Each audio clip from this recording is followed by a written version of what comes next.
Ladies and gentlemen, welcome to the Shaw Prize Lecture 2009 by Professor Frank H. Hsu, the Shaw Laureate in Astronomy this year. May I first of all invite Professor Joseph Song, Head of Shaw College, to present the welcoming speech. Professor Song, please.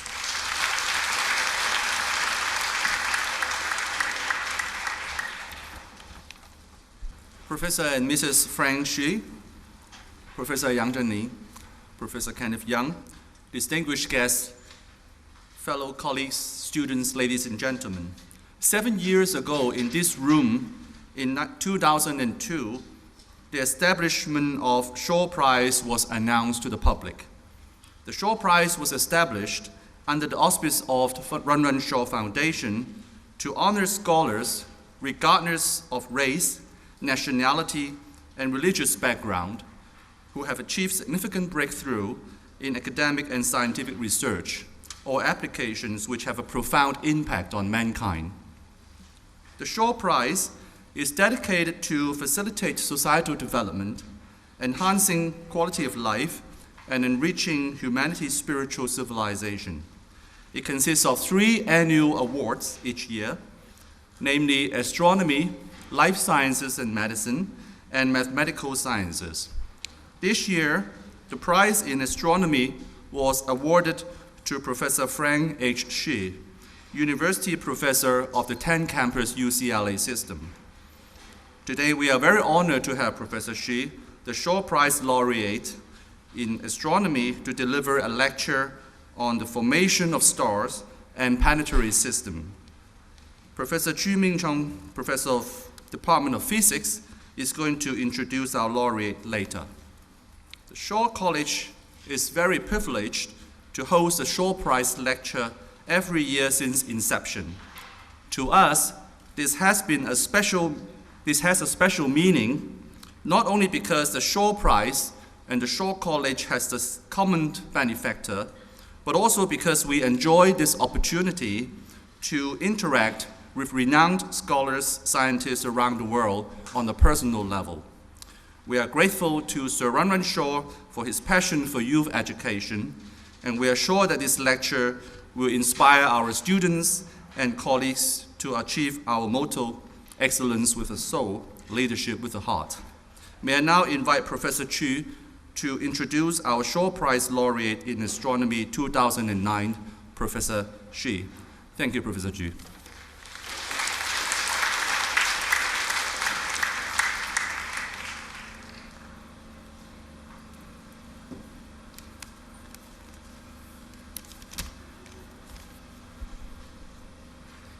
Professor and Mrs. Hsu, honored guests, colleagues and students, welcome to CUHK, welcome to the Shaw Prize Lecture in Astronomy 2009. I'm greatly honored to introduce our speakers today. Professor Hsu has been my hero because I myself am also in astrophysics. I was going to read through the long list of honors and awards that Professor Hsu got, but last minute I decided not to do that. But rather, let me just tell you why he got his prize. I think one of the most important scientific discoveries is the realization of how insignificant we human beings are. I think you all know that our Earth is just a tiny speck of dust in the universe. We are just one of the 8 planets orbiting our sun. But even our sun is an insignificant star among the hundreds of billions of stars making up our galaxies, which we call Milky Way. So our Milky Way is a collection of about 100 billion stars, and our sun is just a typical one. Our galaxy looks something like this, a spiral galaxy. It's, of course, very interesting to find out what the dynamics of these galaxies is, how our galaxies evolved to be like this. And then we found out that our galaxy is not the only one in the universe. There are many, many others, at least hundreds of billions of galaxies just like ours. Many of them are spiral galaxies just like ours. So Professor Hsu's work actually he made important contributions to several levels to our understanding of this grand picture of our universe.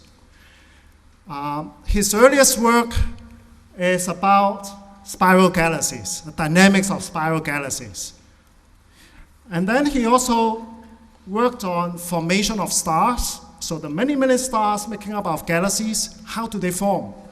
The birth of star is another work that Professor Xu made seminal contribution. And then finally, Professor Xu also told us a lot about planetary systems, how they form, and so on. So today, Professor Xu is going to tell us about formation of stars and planetary systems. Let us welcome our distinguished guest, Professor Xu.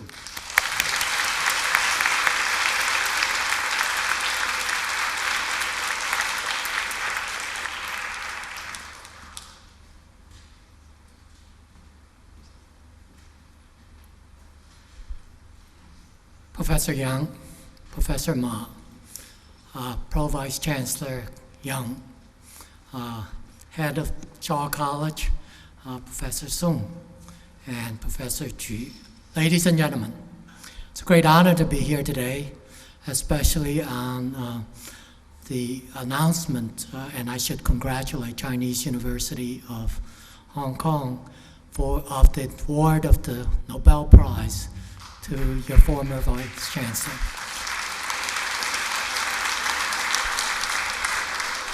I think we all wish him well, and think that this is a very happy occasion for all Chinese-speaking peoples. So today I would like to talk about the subject which Professor Chu already mentioned, the formation of stars and planetary systems.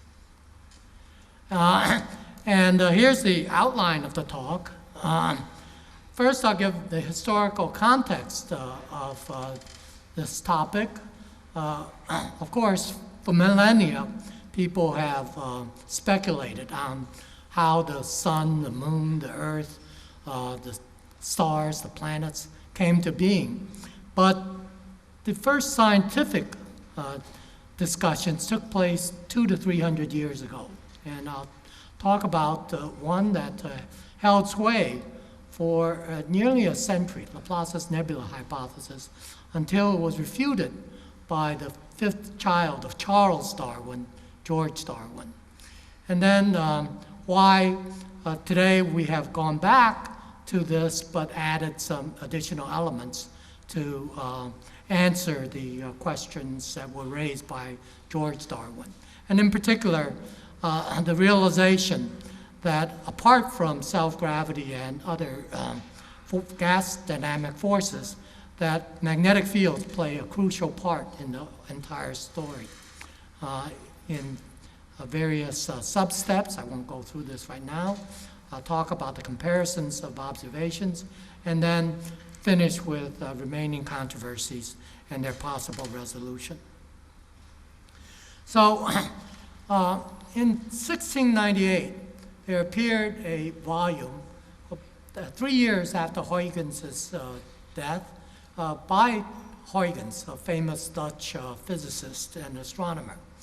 And Huygens made the following observations about the then known planetary system, which only went out to Saturn. Since then, we've seen that the other planets also follow this general rule.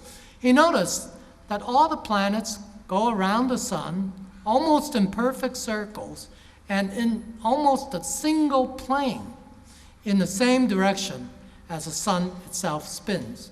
Now you can see from this diagram that Pluto actually is an exception, but of course Pluto is the forbidden planet. It's been thrown out from the ranks of planets.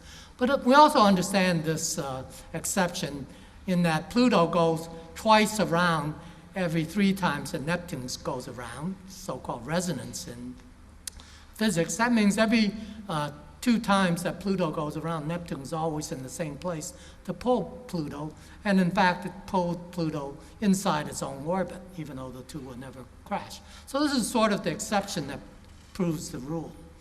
Now, this set of facts is allowed by Newton's laws of dynamics and gravitation, but not demanded by it. They require special initial conditions in order for this configuration to arise. And of course, in initial conditions in astronomy means origin. They give us clues as to how the planets were formed. So 100 years later, shortly after the French Revolution, Laplace also published a popular book where he gave his explanation for the set of facts that Huygens pointed out. He said, imagine that the sun was once much larger than we see it today. And imagine that it was spinning as we see it spinning today. Then as it began to contract from the loss of energy into space, they thought this would be made up by gravitational energy, but as it continued to contract, it would spin up, just as an ice skater, when she holds out her arms, might be spinning very closely, but as she contracts her arms toward the axis of rotation, toward her body, she spins faster and faster. This is a simple phenomenon known to physics as conservation of angular momentum, all right? He imagined that it would spin up faster and faster, and at some point, it would spin so fast that perhaps the material on its equator would go into orbit and be left behind in consecutive rings, just as we see Saturn today. So Saturn is an analog in this picture of a mini solar system. And as he imagined the sun continue to contract, the material that was left behind would become colder and colder as a source of light and heat receded from the disk. And in this way, he thought gas would congeal into solids, and these solids would agglomerate together eventually to form the planets of the solar system. In such a picture, it would be automatic that all the planets would lie in a single plane. They would all go around in the almost perfect circles in the same direction as the central body spins. And he thought that Saturn was doing something like this. In fact, through a good telescope, you can see that Saturn is spinning so fast that it's slightly shorter or oblate than it along the poles and in this direction. So this was a wonderful theory. It explained in a natural way and using the laws of physics these unusual facts that Huygens noticed. However, another century passed, and toward the end of the 19th century, George Darwin wrote a series of articles which showed that this fundamental picture had severe problems. At that point, it was known that the sun has 99.9% of the mass of the solar system, but only 2% of the angular momentum. And he said, if this is true, and we were to imagine having taken what we would say today, a film of the process, and we reversed the film, we could imagine the sun expanding back out until it swallowed Jupiter, which has most of the angular momentum, but only less than 0.1% of the mass. Would it be spinning at breakup? And the answer is no. It would be spinning much too slowly because the sun has so much mass, it could easily absorb that amount of angular momentum.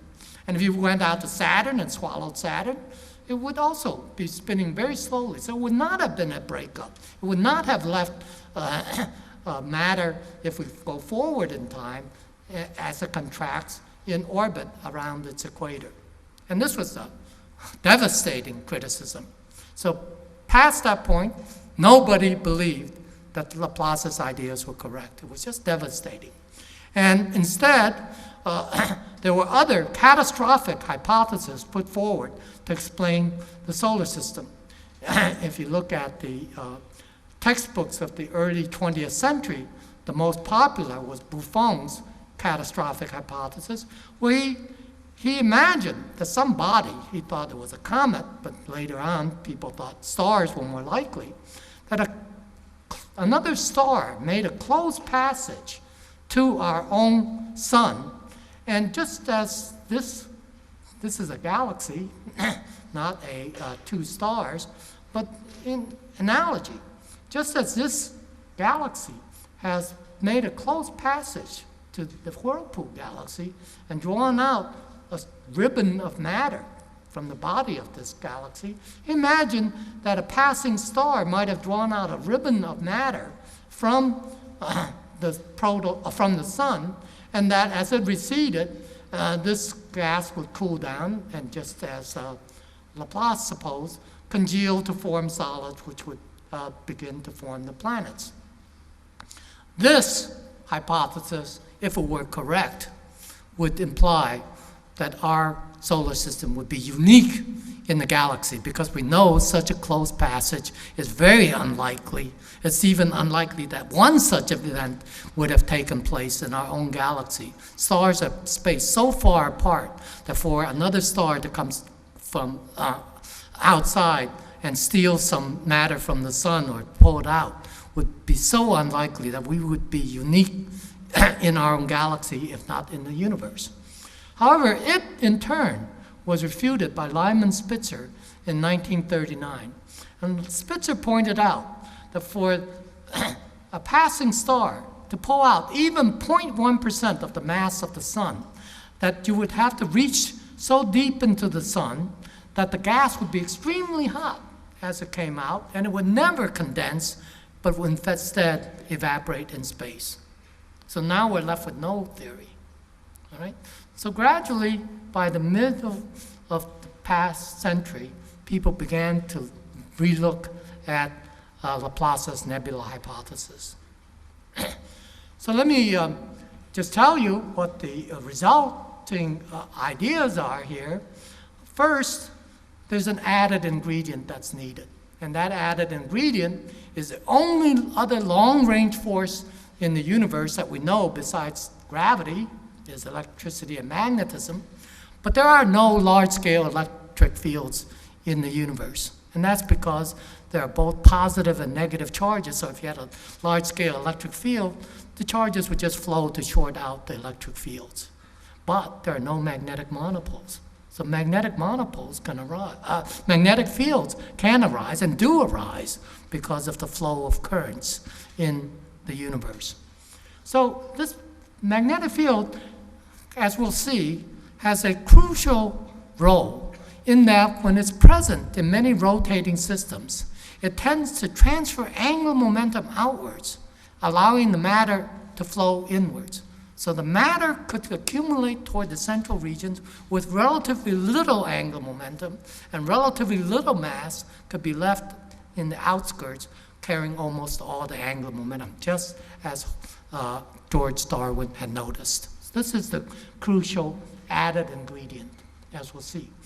And in 1987, we pulled together many of the observational evidence concerning various aspects of the star formation process to propose that star formation and planet formation took place in 4 distinct stages. They're not really distinct, but it's conceptually useful to break down the whole problem into smaller subproblems, where you had giant gas clouds containing perhaps 100,000 more mass than our own sun, which would produce concentrations of dust and gas called molecular cloud cores in local regions.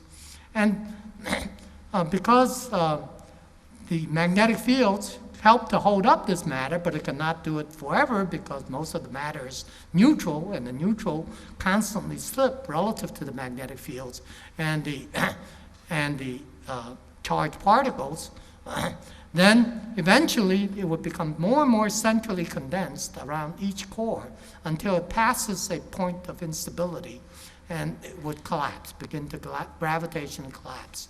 This would be followed by a stage, if the cloud has some amount of rotation, to collapse into a disk. All right? So, and that disk, if was contained magnetic fields, would begin to transfer mass inwards and momentum outwards, so that instead of Laplace's idea that you have a star which made a disk which made planets, the picture became, it's natural to form a highly flattened object, a disk, which made both the sun and the planets. Now this process, if it were just allowed to continue, the ring of matter that would continue would build up enormous masses, not seen in the actual universe. Well, huge black holes instead of stars.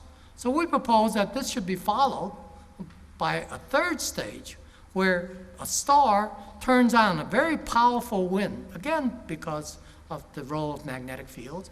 And this wind is highly collimated, as the observations then seem to suggest, so that at first it only blowed out along the rotational poles.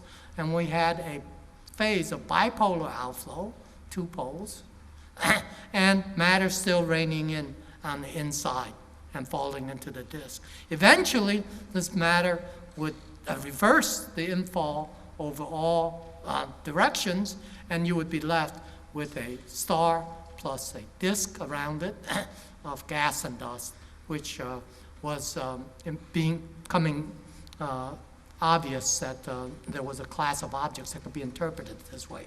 So these 4 phases were separated about 20 years ago, and we spent the intervening period trying to clarify the individual processes in these stages. So in the first stage, the formation of molecular cloud cores, I said that the reason that we even have star formation today is not easily understandable, because if you were just to say it was only resisted by gas pressure, the self-gravity, then typically it would only take 1 million years for the collapse to proceed. But the universe is 10 billion years old. So something must be retarding the action of self-gravity, and we said that that's magnetic fields. So what's shown in this picture is an individual molecular cloud core. The grayscale measures the density in some sense, and the amount of dust that is here mixed with the gas. And the red dashed lines are in the third direction of the magnetic field, because the dust actually is elongated and spins in such a direction as the light that it emits becomes polarized, and you can infer the direction of the magnetic field. The blue lines are the theoretical models, the best fit for this. And in many places, you see that the blue lines and the red lines fall right on top of each other. And in other places, there are slight discrepancies. In any case, this kind of picture is characteristic of the action of gravity and being resisted by magnetic fields, but magnetic fields cannot long resist it. Eventually, it gives in to gravity and collapse ensues. So this was also followed by our group. So you can imagine that the magnetic field out here is straight and uniform, and if the regions in the center become overdense, they collapse toward the center, and they drag in the magnetic field toward the center in such a way that you form this typical hourglass shape, plus what is called a split monopole. Now, there are no magnetic monopoles in the universe that we know of, but this is a split monopole in the sense that it seems to be radially directed toward the center, but in fact it goes in and then comes back out. Okay, so that's called a split monopole. So that was the initial simple configuration. You could almost just draw it. You hardly have to calculate it that this would happen. Now, if it has a little bit of rotation, the fields get twisted a little bit, but you still get this basic split monopole kind of configuration. Let me now show you a picture which is not a region of sun-like star formation, but instead a high-mass star-forming region, perhaps forming 2 stars, both of order 50 solar mass, or maybe a little less. And you can see here the polarization direction that's inferred at millimeter wavelengths, or radio wavelengths, which refers to relatively cold dust. And you can see at a large scale, although 2 stars, protostars, have formed here, that at the large scale, the magnetic field is more or less straight and uniform, as if it dominates the dynamics out there and has achieved the preferred state. However, if you go to slightly higher frequencies, a shorter wavelength, as Tang et al. Has done with the submillimeter array, that is a harmonica, then you find that the pattern shifts dramatically. The blue lines are these, it's been flipped, but the red lines you see forms this typical split monopole configuration. The blue lines go through it, referring to the colder outer dust, but the inner warmer dust is in fact typically this split monopole kind of configuration. So it is direct evidence that even for very high mass stars, the theory that was put forward for sun-like stars seems to hold. So high mass star formation today, we believe, is largely just a scaled up version of low mass star formation. There's kind of a unification occurring. So once it has collapsed, it should form a disk, according to this conventional picture.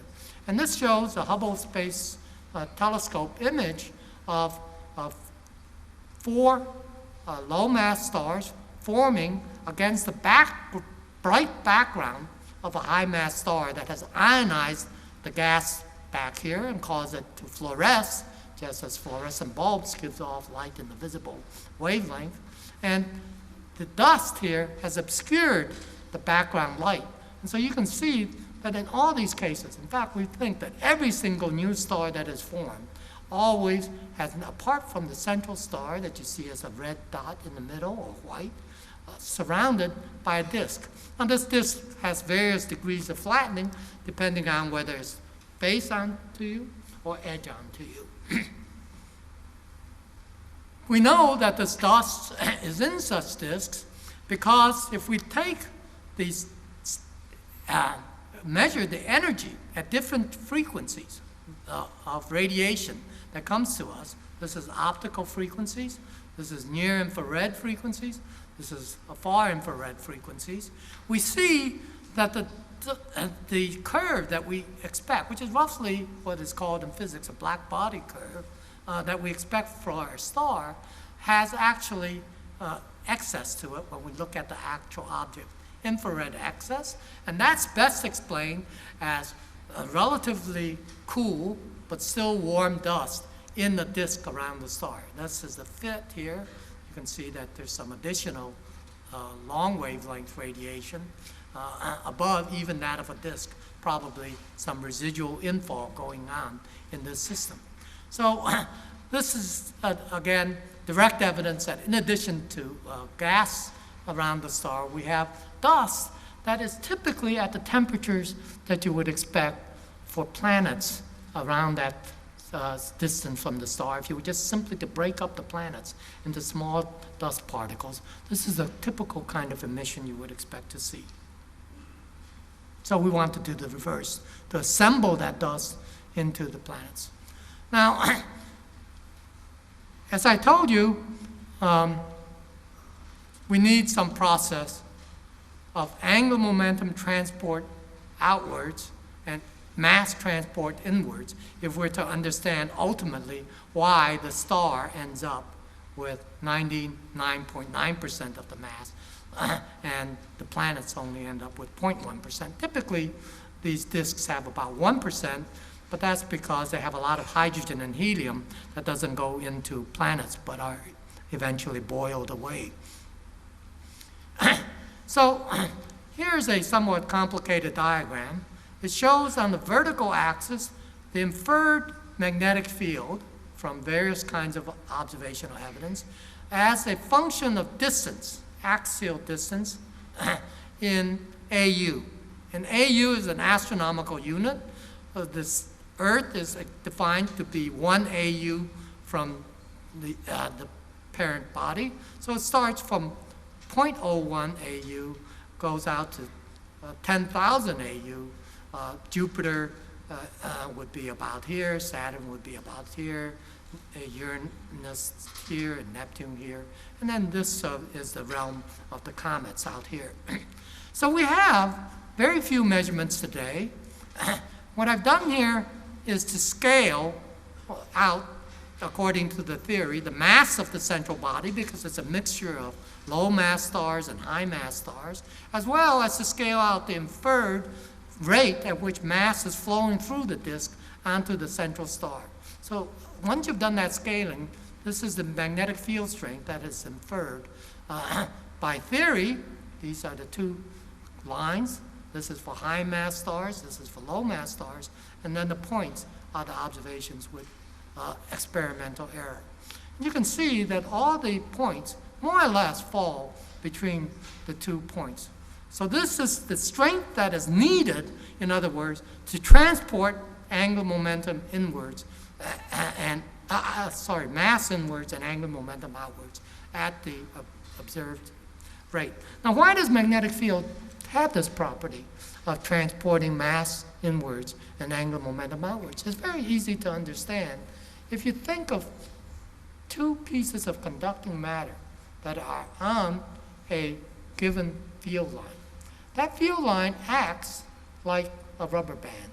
So if the thing on the inside is trying to rotate very quickly, it pulls on the thing on the outside that's trying to rotate less quickly in the forward direction. That gives it angular momentum.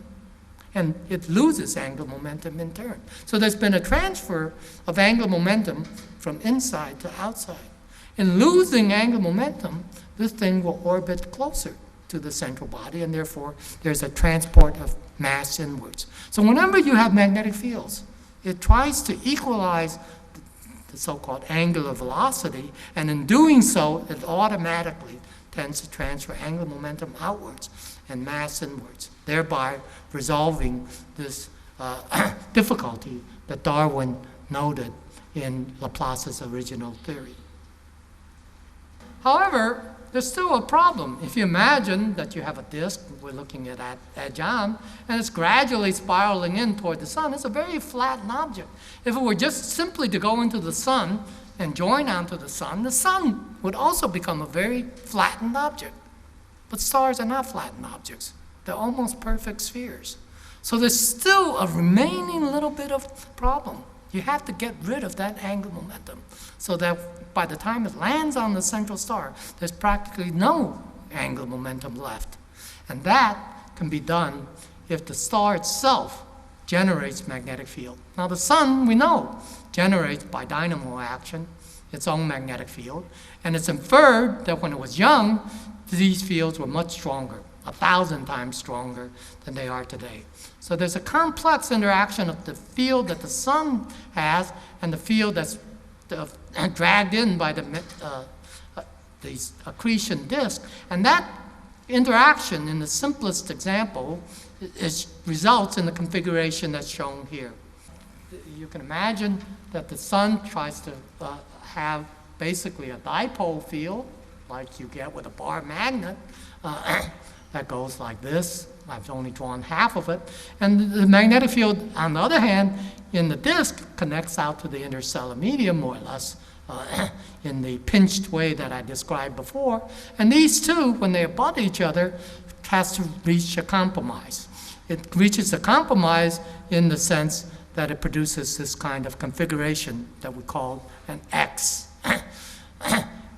And in this kind of configuration, you automatically tend to blow out matter in a wind that we call an X-wind, as well as to funnel the remaining amount of matter onto the star that we call the funnel flow. Now, for technical reasons that I won't go into here, that tends to pinch the outside inwards and bulge the inside outwards to form this pinch at this point.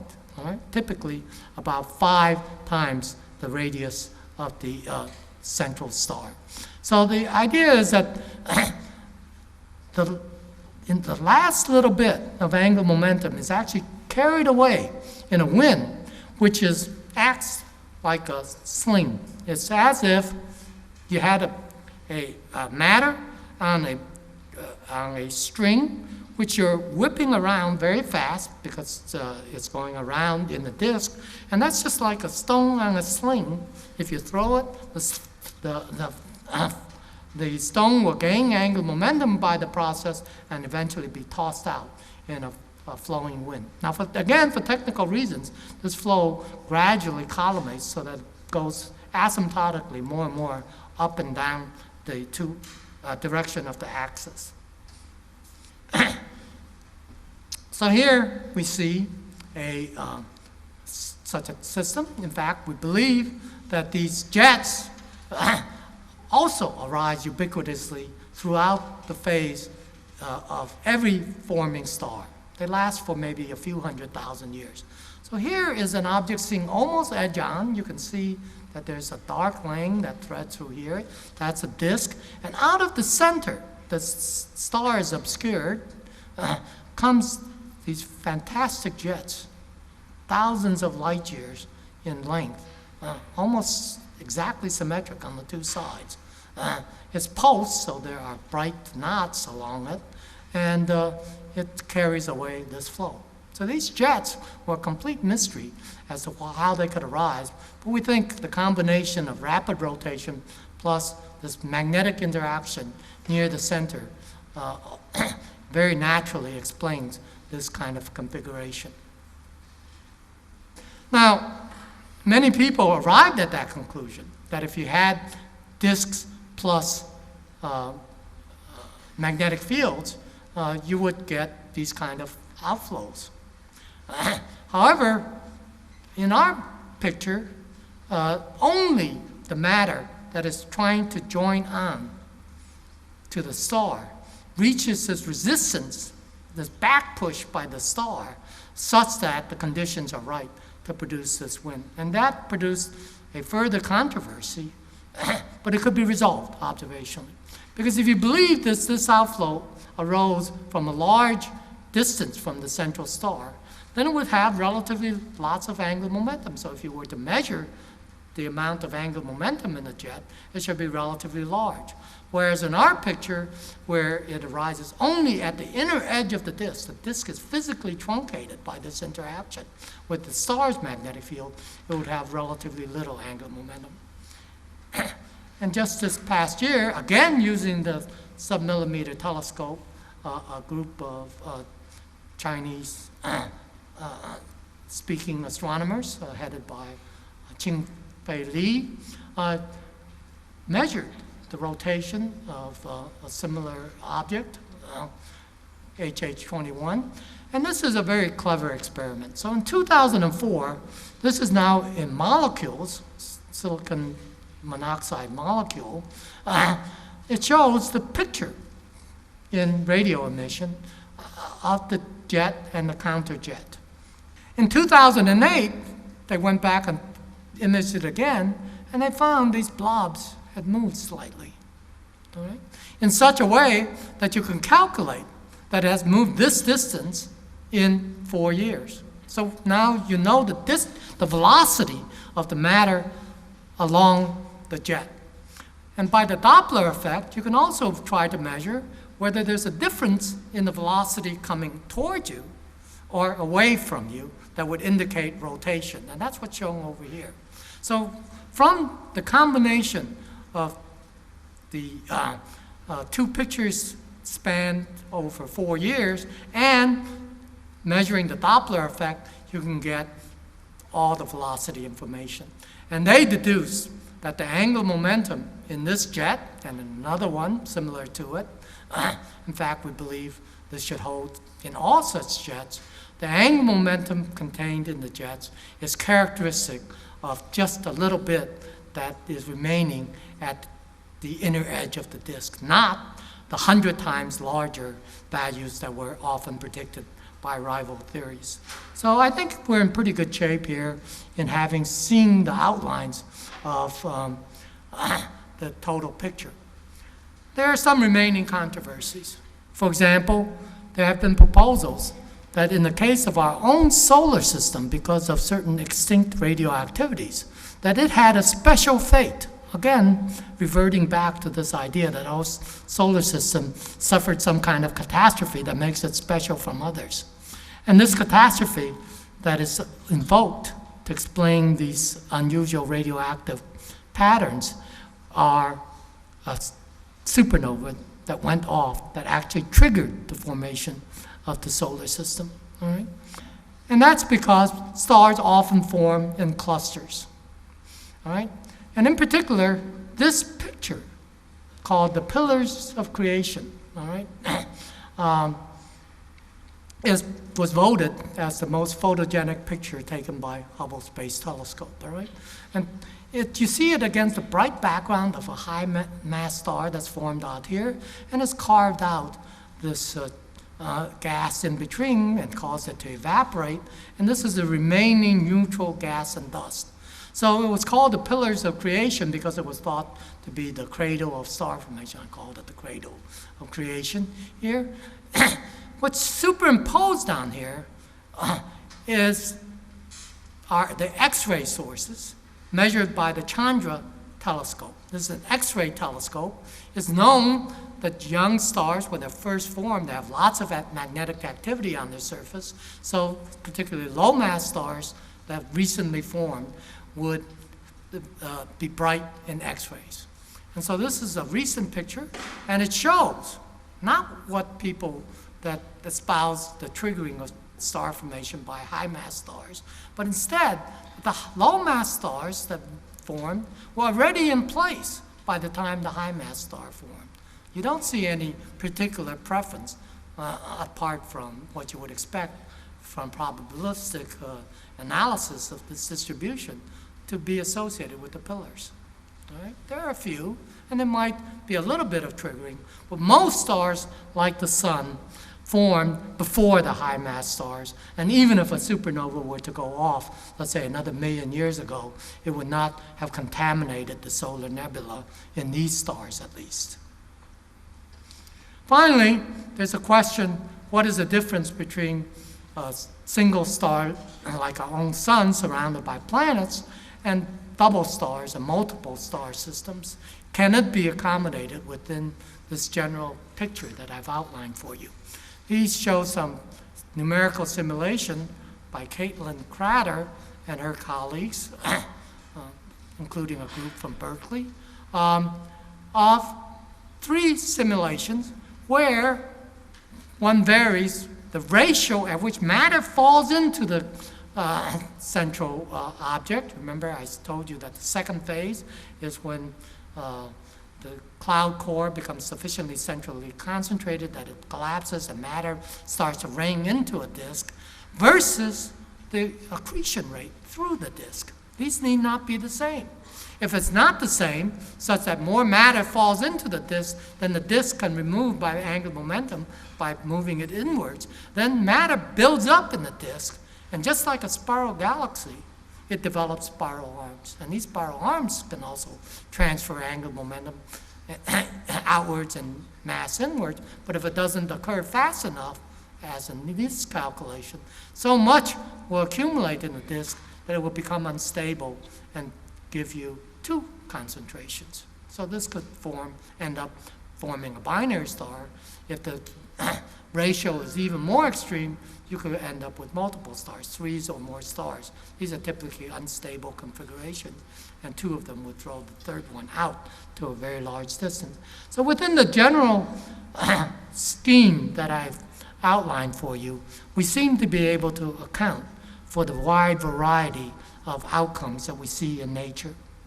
So let me summarize for you, and that is, people have speculated about the origin of the sun, the moon, the planets, and the stars for thousands of years.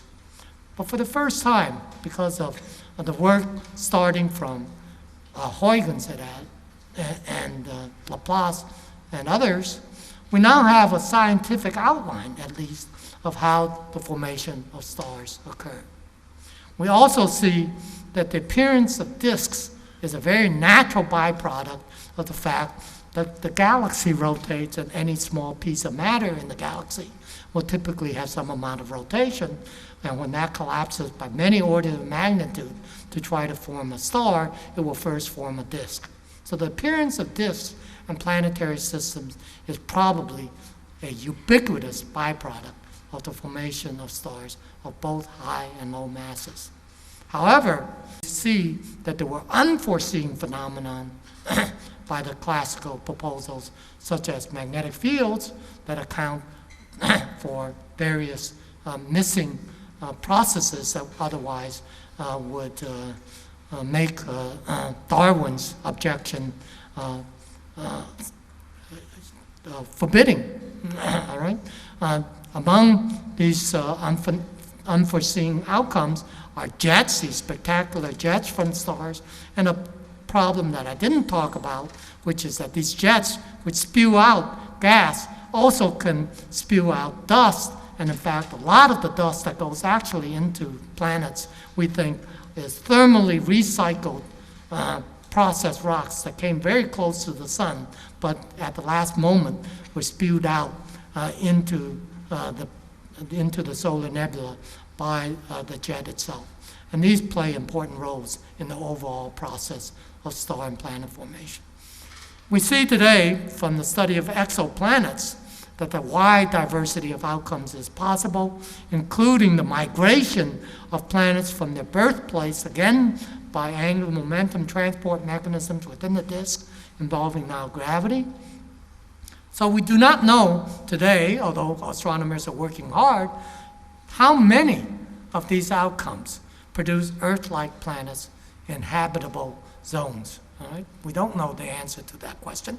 Is it 50%? Is it 1%? Is it 10 to the minus 6? We don't know. We do know that our own Earth is very special in many ways, among them having a large moon which acts like a good gyroscope to keep the spin of the Earth relatively constant inclination with respect to its orbit so that we have a stable climate. Of course, we are ourselves destabilizing the climate. So I hope the bottom line that everyone could take away from this message is that we should take better care to safeguard the one place in the universe where we know intelligent civilizations have arisen. We don't know how many others have arisen, but so far, astronomers have not seen any evidence for intelligence elsewhere in the universe other than on the Earth. If we do not safeguard it, it will only prove that intelligence also does not exist on Earth. Thank you.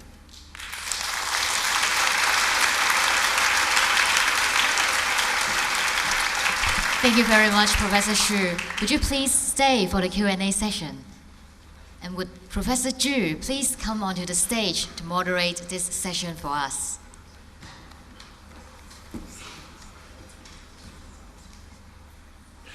So thank you, Professor Xu, for such an interesting talk. I'm sure there are questions from the audience. We have students from 18 secondary schools with us today. So I encourage you to ask questions. Don't be shy. Hi, Professor Xu. I have a question about this formation of planets. Because you have a channel between your X point and the star itself. Does it mean that at this distance between this X point and the star, there could be no planet form? All planets have to be outside? My good friend Professor Chang has asked a very good question. The X point is fairly close to the central star. It's about 5 stellar radii typically. So you may know that the first exoplanet that formed was discovered was a Jupiter-like object, which has a very unusual period of only 4-day orbital period. I remember Jeff Marcy coming into my office saying that Michel Mayor, both Jeff Marcy and Michel Mayor were Shaw Prize winners in the secondary. He said, well, Michel Mayor and his colleague has found the first exoplanet. He was very disappointed because he was hoping to be first. He says it has a period of only 4 days. Do you know what 4 days is? I struck my head. I said, yes. He said, what is it? I said, it's half of 8 days. And what did I mean by that? Because I had missed an important prediction. I was the only one that, in the whole world at that point that knew that planets can migrate from where they were born. So everybody believes that Jupiter has to be born beyond what is called the ice point in the solar nebula. Jupiter has an orbital period of almost 10 years, all right? So how could it migrate inwards to have a period of only 4 days? Well, I knew that if it migrated, I should have known, it could find a place to park in that hole because it interacts with the disk only through resonances. And in circular orbits, these resonances have to differ by 1. For example, Jupiter goes around 7 times. For some place, that disk goes around 8 times. But as it wanders inwards, these resonances will gradually disappear until finally you're left with the 2 smallest integers, 2 to 1. And I also knew the edge of the disk is typically orbiting at 8 days. So once it got to 4 days, it can safely park. Yet, I never put those 2 theories together because at that time, neither had been proved. And of course, every theorist knows you should not pile too many theories on top of each other. They just make the whole thing most improbable. Had I been a little more courageous, all right, I might have predicted it, but I didn't. But I understood right away what was happening. But at the same point, I also said I wouldn't believe this explanation myself until you find many more objects like this. It's not that they formed at this distance, it's that they migrated to this distance. And today we know that there's a wide distribution of orbital period for exoplanets, but there is a whole stack of them at a few-day orbital period. And it's just, we think, this migration into this hole that was created inside of the X point. Thank you for that question. Another question? In fact, I'd like to just follow up on that question a little bit, but let me broaden the picture a little bit. What do you see as the most outstanding problem? Is there any outstanding problem of this general picture of star and planetary system formation? I think the biggest problem is an a priori explanation of why stars have the masses that they do. It's really very similar to particle physics. Mass is a fundamental property of particles. It's also the most important property of a star. Now, it used to be thought that, well, you have a 1 solar mass star because a gas cloud that it formed out of has 1 solar mass. You have a 50 solar mass star because a gas cloud that it forms out of has 50 solar mass. But the observations don't show this. We don't find 1 solar mass clouds. We don't find 50 solar mass clouds. They come in 10 to the 5, 100,000, 1 million solar masses. The small objects come out themselves. So our proposal has been that actually it's the star itself that determines its own mass as to when it turns on this outflow in the whole sequence that I described, the 4 stages of star formation. But we don't have a good explanation of why that happens. We think it happens when it starts generating magnetic fields. But in fact, there is no a priori theory of why even the sun has magnetic fields and why those magnetic fields change on 11-year cycles. That's a huge problem. So this, even more generally, why are the magnetic fields in the universe? Okay?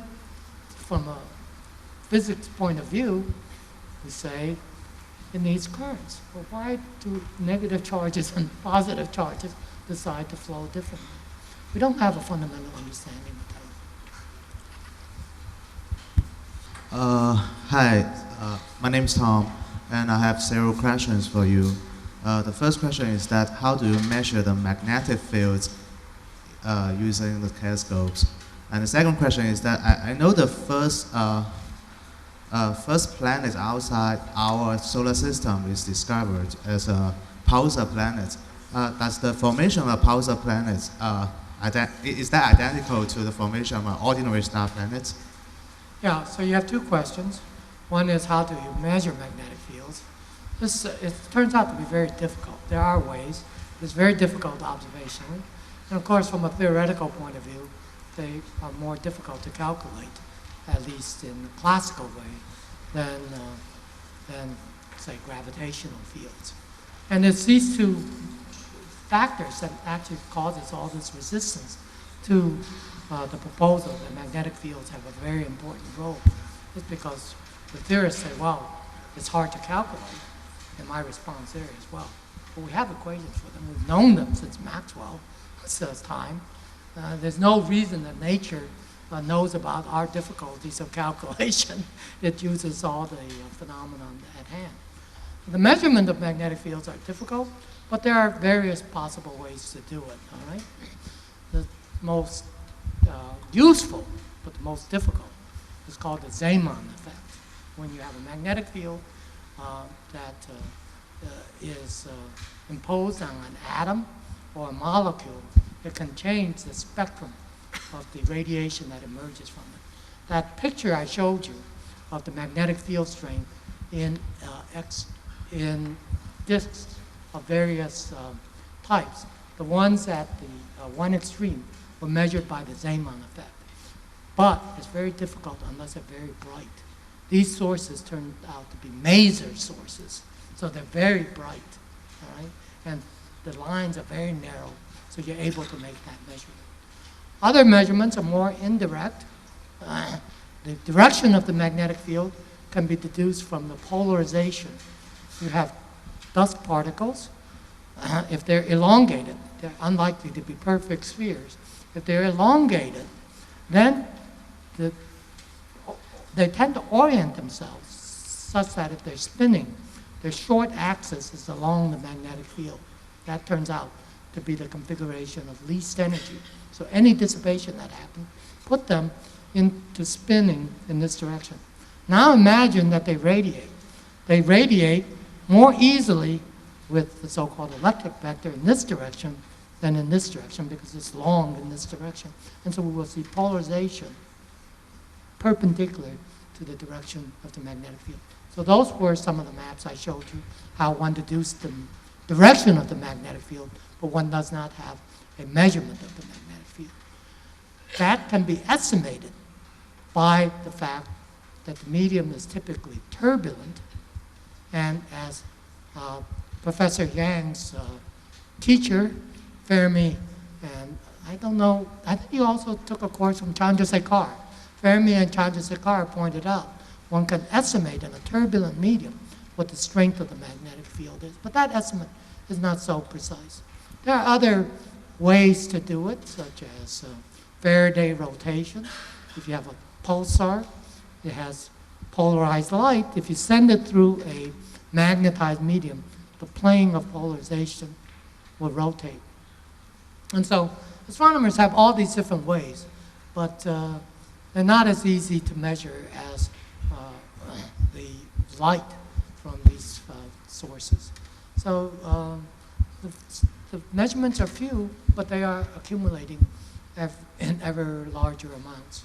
And I'm proud to say that one influence that I have had in Asia is that many Asian astronomers, observers, are been challenged to make these measurements. And as you can see, many of the critical experiments are now actually being done by Chinese-speaking peoples.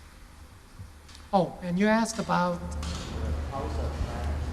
outer planets, giant planets or outer planets? So planets, let me answer your question in somewhat broad stroke because I'm not sure quite what you're asking.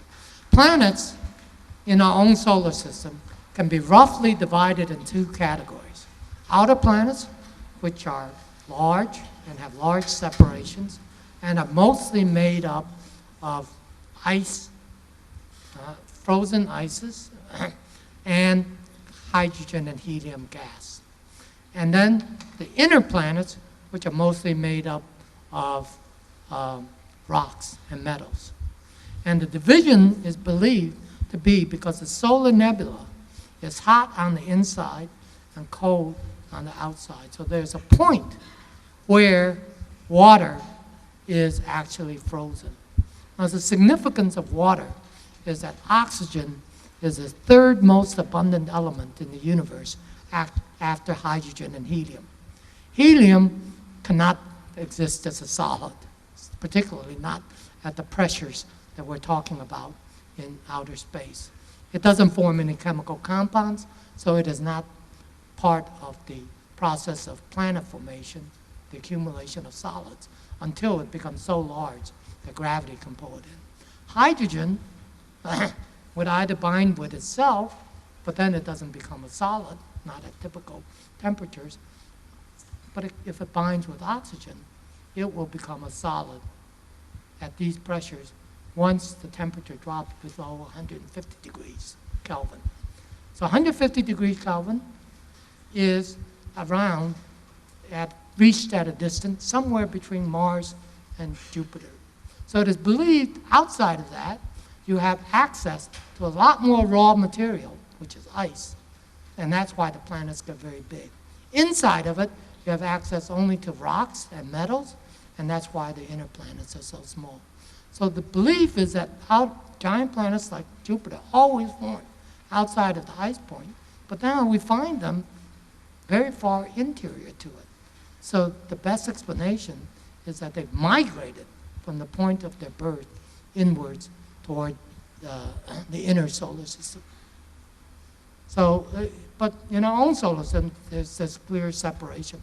For some reason, the timing was such that Jupiter did not migrate much, although people believe now that Uranus and Neptune may have migrated quite a bit.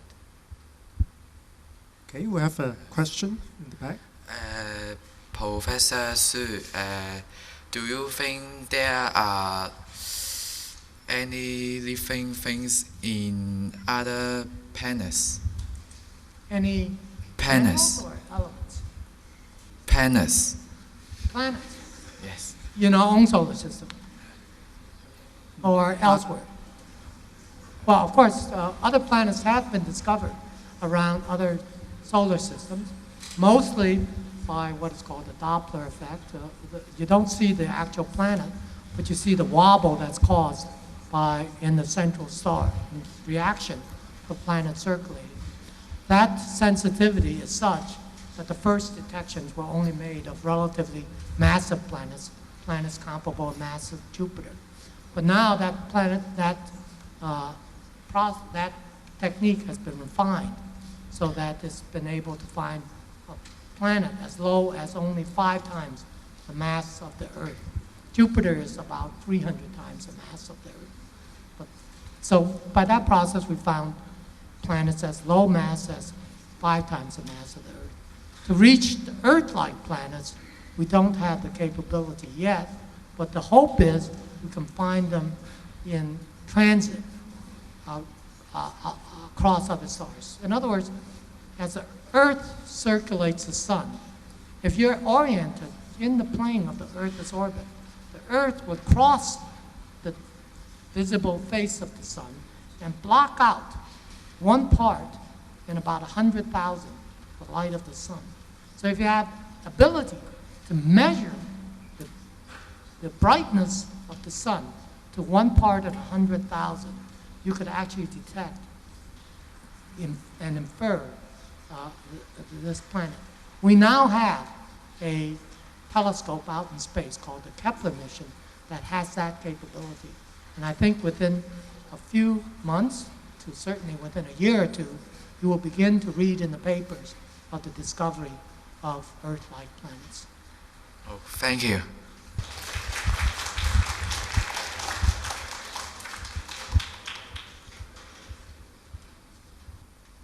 I know there are amateur astronomers in the audience. I'm sure you have questions. You should ask them. Let me ask one for the students. Astronomy is a hugely popular subject in Hong Kong. Many of our students aspire to be astrophysicists, astronomers, well, including our own students. So what advice would you give to them? If you want to become a professional astronomer, as an undergraduate, you should do physics. Physics is the basis of all the sciences, but in particular has a very close relationship to astronomy, both historically and in subject matter. Newton was an astronomer as well as a physicist. Galileo was an astronomer as well as a physicist. Huygens, astronomer as well as a physicist.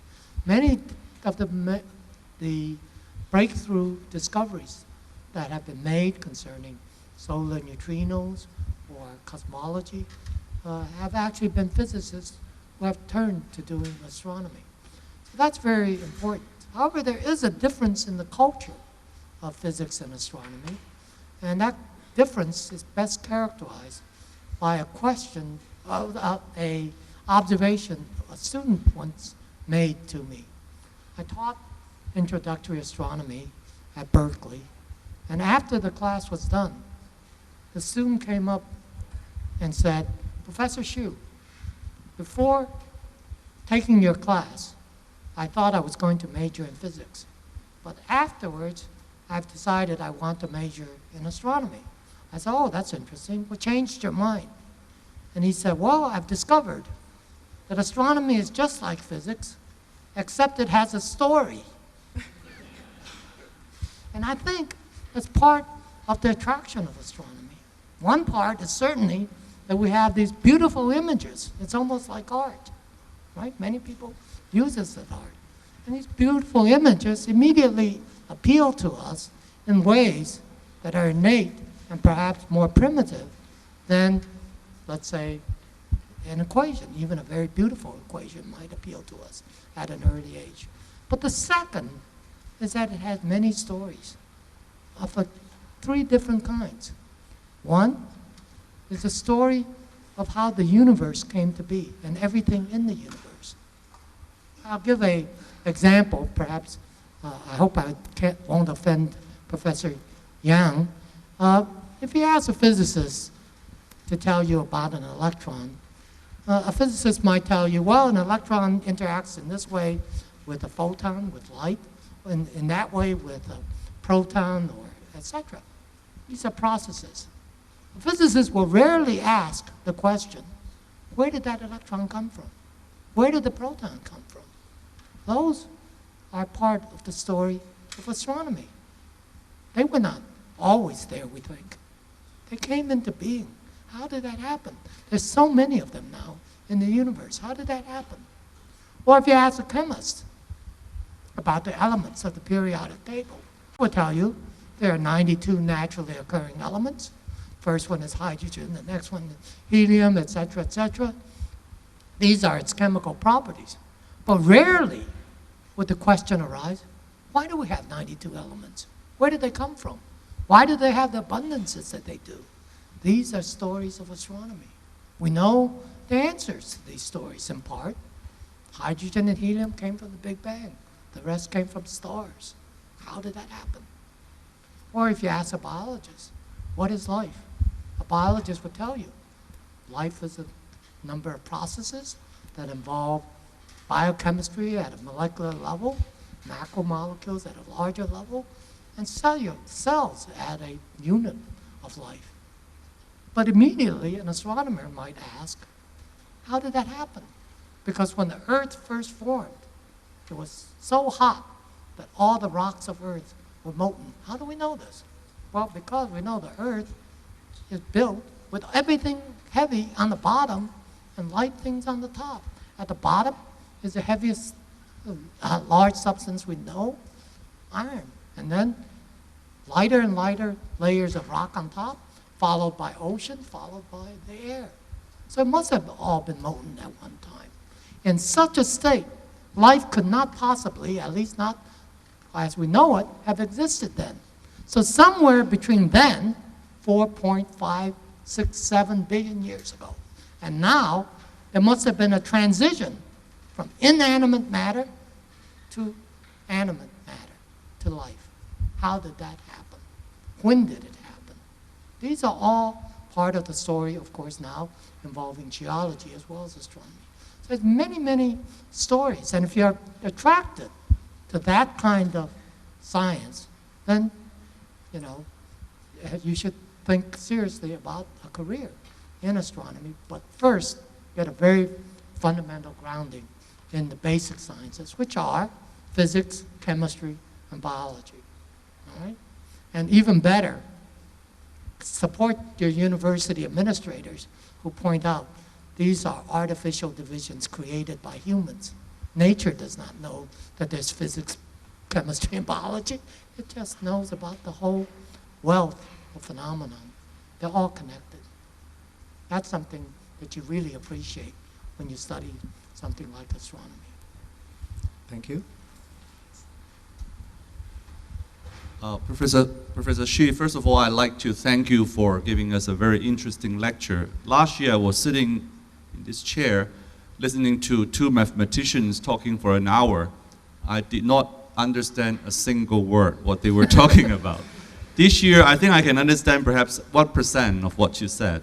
I don't pretend that I know all the physics or all the complicated astronomy that you have described to us. But I was actually struggling in my chair whether I should ask you this question, but just now I heard you say that astronomy is a physics with a story, and I totally agree with you on that. My question is, do you believe in God? Do you believe that there is a creator of such a magnificent universe, or everything just happened out of a chance, out of an explosion? Well, this is a very deep question, of course. It's a question that has deep philosophical roots. I would just say that science and religion in the beginning had very similar origins, a longing to understand the universe and to find order in it. I think these serious theologians ask the same question. As science proceeds, one can view religion as what they call God of the gaps. That is, previous areas of knowledge that were unanswerable by science now become answerable by science, and gradually the leftover parts where you need to invoke God become smaller and smaller, the gaps. That obviously is not a very comfortable philosophical point of view for people who are religious. And therefore, I think people more and more think, who are religious, that there is no conflict between science and religion, that in fact, the connecting factor is the basic elements. It's amazing when you study science, how beautiful the underlying laws are. So yes, it is true that science is able to reduce complex phenomena to yet simpler ones. Right? But as we reduce it simpler and simpler, we find additional layers. So finally, you still have things that are unexplained. Right? It may be parameters of a theory. It may be the equations themselves. Why is it that these equations that are so simple and so beautiful, Dirac's equations are in principle all you need to understand all of life. Right? They're in principle embodied in Dirac's equations. But yet, if you look at Dirac's equations, of course, you would never predict the existence of DNA. That complexity that's allowed by these simple laws is just remarkable. And if you want to say there's something that is responsible for that ability for very simple concept to create as solutions, so to speak, of the equations, this incredible rich variety, that is God, I would not argue with you. I think it then becomes semantics as to what one calls it. But I certainly, myself, I would say I don't know the answer to that question. I don't think God is the literal figure that it is often portrayed, he or she is often portrayed in fundamentalist religions. But that there is something very deep going on in the universe, I think is something that we cannot deny. Okay, I think we have time for one last question. Let's have a question from upstairs. Thank you, Professor Xu, for your lecture. My question is, do you have any comments on the so-called hypothesis on the existence of black matter or negative matter that fills the vacuum in the universe? Thank you. Is it dark matter that you asked about? Okay. Yeah, so those of you who know about modern cosmology know that it has encountered a very strange result, which is that we know that gravity is an indicator of mass, energy, and stress. All right, it's a source. This is a source of gravitation. And we can measure how much gravity there has to be, for example, to be responsible for holding galaxies from flying apart because they're rotating at a certain speed. And that amount of matter is typically 5 or 6 times larger than the amount of matter that we can account for that emits light. So the concept has arisen that there is in the universe 5 or 6 times more matter than we see in its interactions with light. So this has been called dark matter because it does not emit matter, it does not absorb light, does not scatter light. So that's called dark matter. In a physicist's way of thinking, if this is an elementary particle, it does not have the electromagnetic interaction. So then you're reduced to trying to find it by other ways that it might interact with ordinary matter. But in addition, you may know that even that is not enough, that ordinary matter from cosmological studies of fluctuations in the microwave background, as well as attempts to measure the rate of expansion, the change in the rate of expansion as deduced from distant supernovae. Ordinary matter only accounts for 4% of what we believe to be present. Dark matter might account for another 20 or 21%, and the rest, 75% or so, is in an even more mysterious form, which is called dark energy. All right? Now, dark energy is even more mysterious than what dark matter is. We don't know what dark matter is. But dark energy, we have no idea what it is. What is it at its most basic? It is just simply the following. Suppose in a volume of space, I have no matter, no dark matter, no ordinary matter. I have no radiation, I have nothing. Does it have energy? If you ask this question in a physics exam and you answer anything but 0, you would probably flunk. But in fact, you should not flunk, because astronomers say even completely empty space has positive energy. All right? That is a remarkable thing, and yet it was anticipated in some sense by Einstein when he introduced the cosmological constant. All that has happened in the time since Einstein introduced the cosmological constant was Einstein's renunciation of it as the biggest blunder that he ever made, but we now think it may not have been such a great blunder. And for other people to move it from the left-hand side of the equation, where it's a property of space and time, to the right-hand side, where it becomes a source for gravitation. All right? So, in all, the bottom line is, all the physics, all the chemistry, all the biology that you've learned and will learn for many years in college is only 4% of what we know in the universe. People who think that fundamental science is done are very badly mistaken if astronomers are right, that there's this large amount of dark matter that we have no idea what its character might be, but people are beginning to look for it. There you have ideas. And then on dark energy, where they have no good ideas at all. So there are many Nobel Prizes, I'm sure, wait for people who finally discover either that all these things are mistakes, that astronomers have been misinterpreting the data. Doesn't look like it. It comes from various different lines of evidence. Or that there really is some very deep aspects of fundamental physics that we do not understand. Okay, because we had 2 questions at the same time, so let's count this one as the last one. Professor, I have a more down-to-earth question.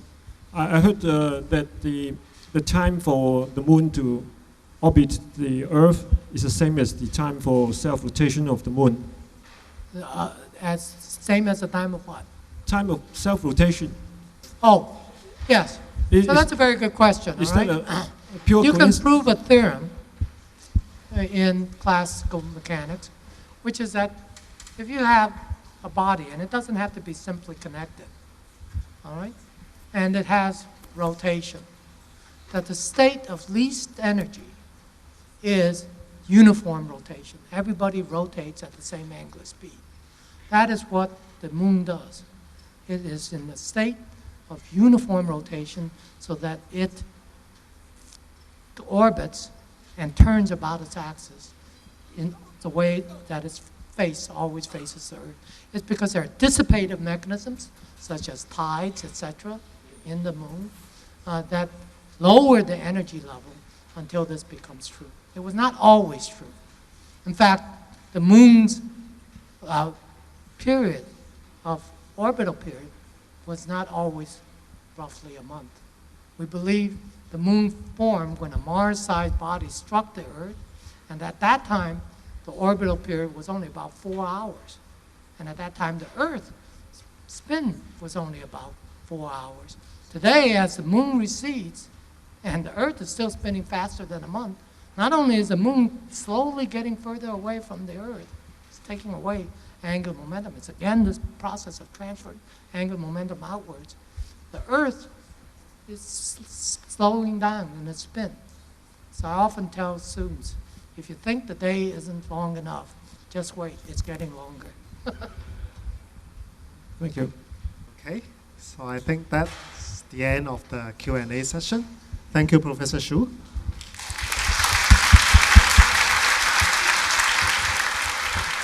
Thank you, Professor Xu and Professor Zhu. Would Professor Xu please remain on stage? We shall now call upon Professor Kenneth Yang, the Acting Vice Chancellor of the Chinese University of Hong Kong, to present the souvenir. Professor Yang, please.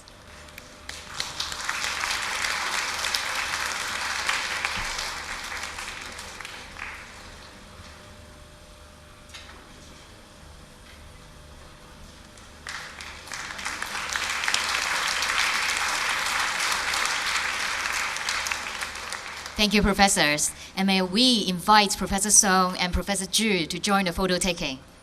Thank you very much.